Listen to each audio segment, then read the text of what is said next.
आप देख रहे हैं सी भोजपुरी में कायस्थ समागम। एक नई सोच के साथ 9 अगस्त को कायस्थ समागम का आयोजन किया गया है, जिसमें विभिन्न क्षेत्रों के लोगों को सम्मानित किया जाना है और कायस्थों को आगे बढ़ाना। ये सोच कहाँ से आई, ये प्रेरणा कैसे हुई, आइए हम जानते हैं इसके संयोजक राहुल श्रीवास्तव जी और चित्रकूट मंदिर के अध्यक्ष राजेश चंद्रा जी से। सर, सबसे पहले तो आप लोग का स्वागत है। सर, कायस्थ समागम, ये सोच कहाँ से और कैसे लाई गई? ये हम लोगों के मन में बहुत पहले से चल रहा था कि कायस्थ के युवा वर्ग को हम लोग जोड़ें और इसका एक समागम करें। ये जिस दिन मैंने चित्रकूट मंदिर का शपथ ग्रहण किया था, उसी समय हमारे दिमाग में था और आप हमारे संयोजक हैं और इस पे हम लोग कार्य कर रहे थे और इसी के उपलक्ष्य में हम लोग कायस्थ समागम के रूप में नवयुवक को जोड़ने का काम कर रहे हैं कि जिससे कि मंदिर सभा में उनकी सहभागिता ज़्यादा से ज़्यादा हो, क्योंकि हमारे समाज के वही कर्णधार हैं। आगे इसको बढ़ाने के लिए बहुत अच्छा काम करेंगे, ये हम लोगों की सोच है। सर, अध्यक्ष जी तो बता रहे हैं कि इतनी सोच की, लेकिन राहुल श्रीवास्तव एक अलग पहचान है। दिमाग में कैसे आया, किस तरह से इसको लेकर चले? निश्चित तौर पे जिस प्रकार से हमारे सम्मानित अध्यक्ष जी ने बताया है कि यह सोच आई कि कायस्थ समागम के माध्यम से युवाओं को ये जागृत करने का काम किया जाए कि हमारे जो पुरोधा स्वामी विवेकानंद जी, डॉक्टर राजेंद्र प्रसाद जी की जो उनकी विचारधारा है, उस विचारधारा को हम आगे बढ़ा करनी है। हमारे लिए राष्ट्र सर्वोपरि है।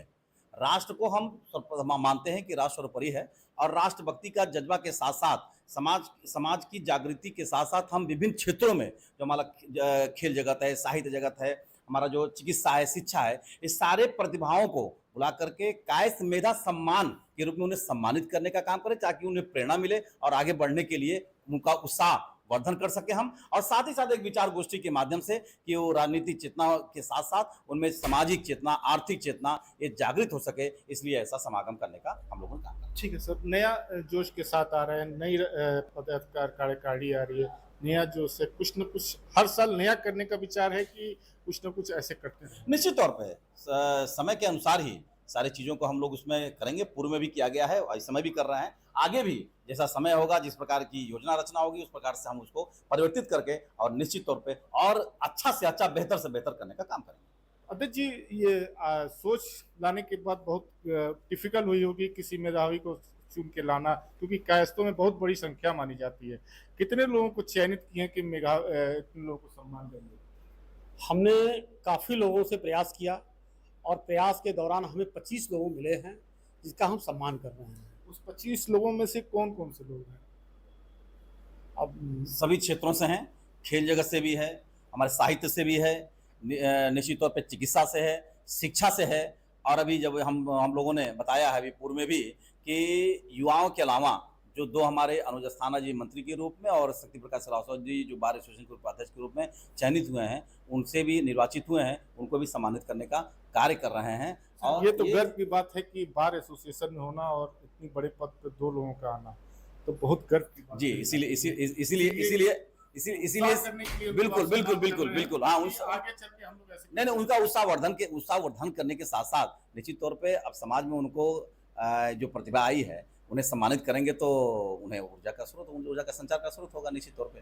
सर, ये सोच कैसे आए कि अब ये बड़ा भव्य रूप लिया जाए और पब्लिक के बीच जानकारी लेके दिया जाए कि ये हम कार्यक्रम करें, क्योंकि कायस्थ पहले इस तरह से नहीं करते? नहीं, समाज में हम बहुत सारे कार्यक्रम के माध्यम से हम लोग समाज के में आए हैं, इस शहर में आए हैं, कार्यक्रम करते रहे हैं और ये कार्यक्रम वाले कोई नया नहीं है, ये अलग है, इसका स्वरूप अलग है। और जैसे आपने पूछा कि आगे चल के हम इसमें बदलाव करके और परिवर्तित करके इसमें और अच्छे से अच्छा भी करेंगे। इस बार का भी कार्यक्रम देखिएगा कितना शानदार होगा और ऐतिहासिक होगा। 9 अगस्त को शाम एक आगाज बहुत अच्छा आगाज होगा, ये उम्मीद हम करते हैं और प्रयास भी कर रहे हैं कि अच्छा से अच्छा कार्यक्रम हो जाए हमारा। फिलहाल ये थे संयोजक और अध्यक्ष जी। राहुल श्रीवास्तव खुद ही माने जाने अच्छे एक कार्यकर्ता भी हैं, बहुत काफी नामी रखा है। उनका कहना, जिस तरीके से उन्होंने बताया, वाकई कुछ न कुछ होगा, आगाज देखा जाएगा। फिलहाल 9 अगस्त 2026 शाम को 5 बजे कायस्थ समागम में जरूर आइएगा, ये हमारे अध्यक्ष और संयोजक जी का कहना है। गोरखपुर के लिए अपने सहयोगी के साथ आदर्श श्रीवास्तव, सीवी भोजपुरी है।